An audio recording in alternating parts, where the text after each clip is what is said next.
Hello and welcome today to 2 Minute Watches. Today I'm comparing two of my personal moon swatches, the Omega Moonswatch 1965 and the Mission to Earth Polar Lights. So I got this several months ago in the summer.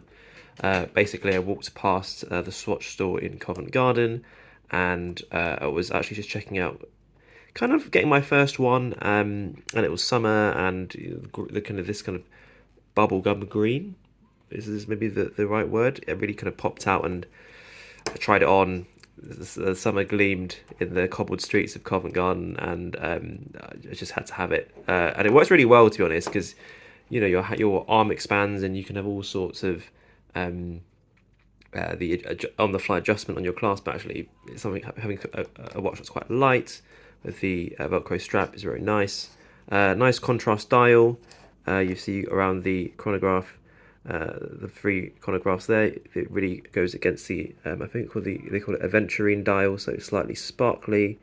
Let's see, trying to get against the light. There you go. You can see the kind of the sparkly dial against it, which kind of glistens a little bit. So very eye-catching, great for the summer. On the other hand, you have the latest Moonswatch 1965. Picked this up pretty last week, so pretty only a few weeks since it's been out.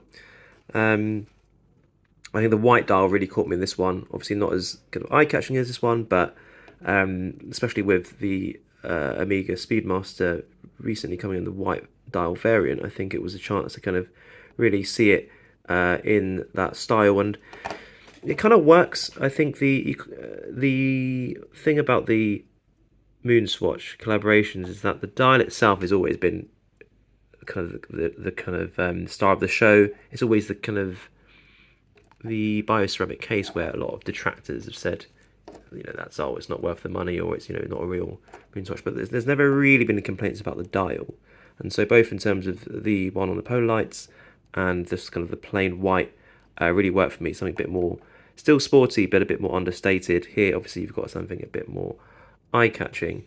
I wanted to talk a few more about the differences because I noticed this when I got it through. So you can see there's differences in the Omega logos. You've got the more modern Omega text and the shape of the Omega, the Greek letter. And then you can see this Omega, the text, the font is a bit different.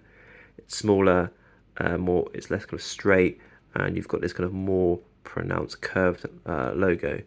The main thing I really wanted to bring attention is actually the strap. So there is slight differences on the text. I think the text is slightly bigger.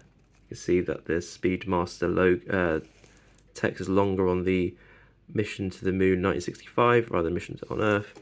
I mean, they both got the same similar case backs, but this strap itself, it's not as one of the criticisms of these ones, where it's very stiff.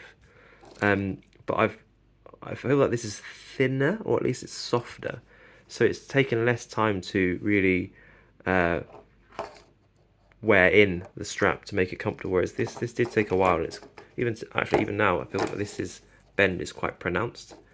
Whereas this, having worn it for a couple of days now, it's just a lot softer. It molds to the wrist a lot easier, so this will wear in a lot quicker. So as a bit of a comparison video, let me know your thoughts.